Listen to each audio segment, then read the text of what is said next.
bilib qo'yganingiz yaxshi, chunki ilm bo'lsin.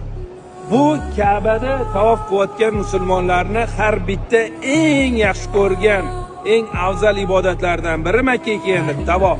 Tavof qilasiz, bemalol xohlaganingizcha qilasiz, to'g'rimi? Lekin bu Ka'bani tepasida Baytul Ma'mur bor. Baytul Ma'murda har bitta farishta bir marta umri davomida kira olar ekan. Sizda bu imkoniyat juda ham ko'p. Makkaga kelganingizda eng afzal ibodat tavof qiling ko'proq. Umra badal qilishga ilm ahli targ'ib qilmagan.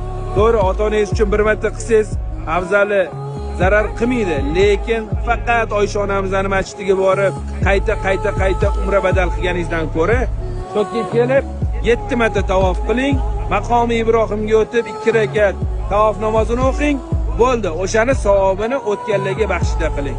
Shuni o'zi inshaalloh o'tganlar